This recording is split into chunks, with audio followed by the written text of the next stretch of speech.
The Frontpartij was a Belgian political party that campaigned for increasing recognition for the Flemish people and the language. Originating from the earlier Frontbeweging, the Frontpartij was an early attempt to fully politicise the Flemish movement. In contrast to some of its successor movements, the party supported democracy and autonomy rather than authoritarianism and independence. Origins. The group had its origins amongst Flemish language-speaking soldiers in the Belgian army during the First World War who resented the fact that French was the only language of command. Taking the slogan, "All for Flanders, Flanders for Christ," it attempted to organize within the army in support of equal language rights. Whilst the group was not anti-Belgian, it scared the generals, who suppressed it. By summer 1917, the group had re-emerged in secret and organized by Corporal Adil de Beauclerc. This new version, known as the Frontbeweging, set up a structure of representatives and committees across the army, with de Beauclerc, a Ghent schoolteacher, and other leaders such as Joris van Severen coming from an intellectual background. They attempted to articulate the demands by sending a letter to King Albert calling for a separate Flemish army and self-government for Flanders within Belgium. However, the response of High Command was to repress the Frontbeweging more forcefully than before. Kosman concludes that the German policy of fostering separatism in Flanders was a failure well before the German surrender because it did not win popular support. The sudden collapse of the German Imperial Army in mid-1918 meant that the Belgian army experienced a rapid advance,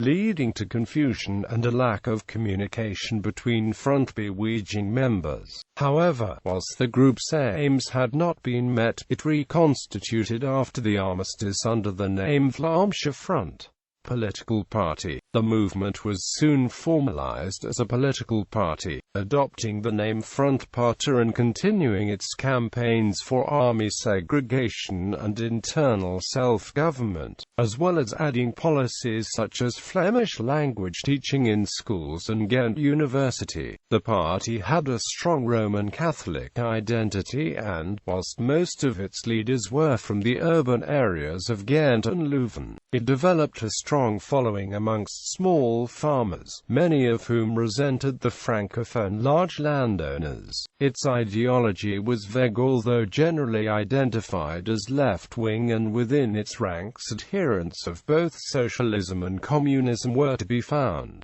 Growth. The 6.3% of the vote captured in the 1919 elections saw the Frontpartij with 5 members elected to the Belgian Chamber of Representatives, including a young SDAF de Klerk. Support had in part been gained as a reaction to what was seen as the harsh treatment meted out to those Flemings that had collaborated with Germany, with the sentence of death passed on August Borms and numerous life sentences for lesser collaborators attracting condemnation in Flanders. The party's vote fell in the 1921 election, although it was here that Van Severen was first elected to Parliament. The loss of support proved to be a temporary setback, however, as they took 25,000 votes and 6 seats in 1925 before following this with 132,000 votes and 11 seats in 1929. In between, August Broms had even been elected to Parliament for the party in a 1928 by-election. Splits and refoundation. Van Severen lost his seat in the latter election, however, and, removed from the centre of the party and having become a disciple of Charles Maurras and admirer of Benito Mussolini, he set up his own journal, Jong Duitsland, which argued for the establishment of an independent Greater Netherlands in which Dutch people, Flemings,